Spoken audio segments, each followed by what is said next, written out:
Well, hello.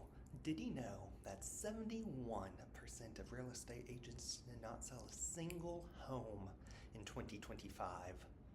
My name is Hunter Patrick, and I'm a real estate agent here in Granville, South Carolina. I'm currently with Shutdown Homes team at LPT Realty, one of the top teams in the nation. For that statistic, 71% of realtors, that's not something I could find verified online, but it's a number making the rounds, and it's something that, honestly, I believe. Real estate is a profession that I've seen be highly called disrespectful. So many real estate agents are as trustworthy as lawyers, a lot of polls show. And with that, the public has such a strong perception of real estate agents. I remember my very first day showing homes with my team. I was so proud, I was so happy, I was going to kill it. And I had a simple piece of paper I wanted to share with a buyer to let them know their rights, and also because that is legally required in South Carolina to get something signed. And I present it to the buyer, and the buyer threatened to call the cops on me because someone who is surrounded by real estate agents all day, has gone through training, months of experience, and trying to do all I can.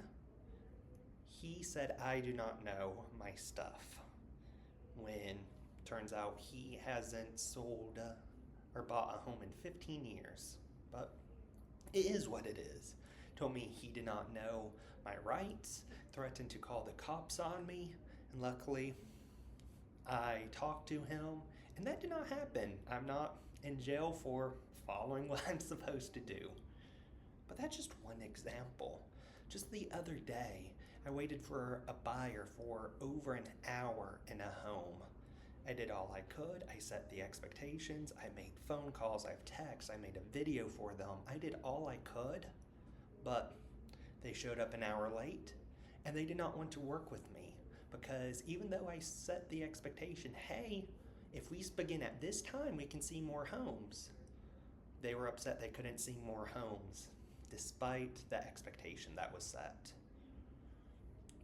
So many people view real estate agents as just another profession to deserve to be treated poorly, and that's also human nature. I don't know of a single profession that is highly respected. This is coming from a teacher, someone who has been, I always thought that teachers were going to be highly respected, and that might just show how foolish I am. But sure, be disrespected. Whatever. If someone wants to go and convert a lead, typically there's about maybe a 1% success rate on average, depending on what it is. Maybe a 3% if they do specific things. We get more no's than yes, but surely once we do get that grand commission, everything's worth it, right? Well, first off, let's think about numbers. If 71% of real estate agents do not sell a single home, what percent sold only one? What percent sold two? What percent sold three? Take your home value.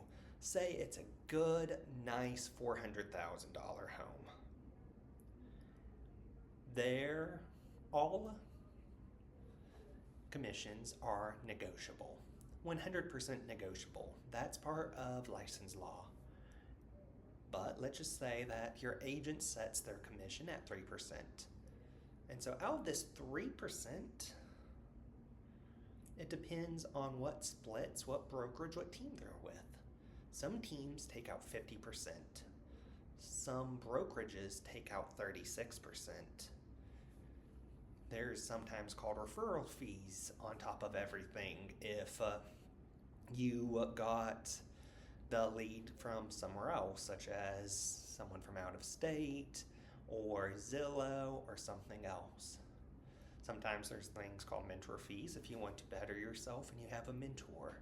There's so many fees, and when you finally get this 3% and then keep going down, you might only have about 20% of that. And the one person I did not mention who's going to get their money is the IRS. And that is something you have to take out as well. With that being said, we are people who get disrespected all the time. We are more likely to fail than most anyone else. And when we finally do get that paycheck that we're expecting thousands and thousands of dollars, it's only usually a smaller fraction than most anyone expects. So the question is simple. Why do this? Why put ourselves through this? And that's something I was asking myself a lot when I entered the profession. I wanted to be a real estate agent for about 4 or 5 years before I finally took the plunge. I was a teacher in the meantime. I wanted nothing more than to be a real estate agent, and I could not stand teaching. People always ask me, well, what's wrong with teaching? Is it the students, the parents? Is it the teachers? Is it the principals? And the answer is not any of those. I've met some fantastic people. The problem was myself. That's not who I was. I went on my honeymoon, and I realized that I'd far rather go to a profession that I'd fail in than stay in a profession that I just could not stand being in. And I took that plunge. And I finally knew what the answer was why real estate when I had my first deal. A first-time home buyer who I don't know if they even realized they knew what was possible for them when they stepped foot into that immaculate home and they realized that yes, it is possible for them to afford this. The look in their eyes.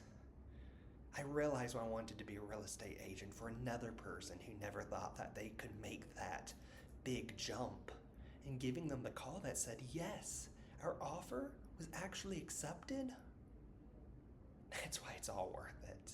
Sure, I failed yesterday. Sure, I'm going to fail today. Sure, I'm expected to fail tomorrow. But I won't always fail.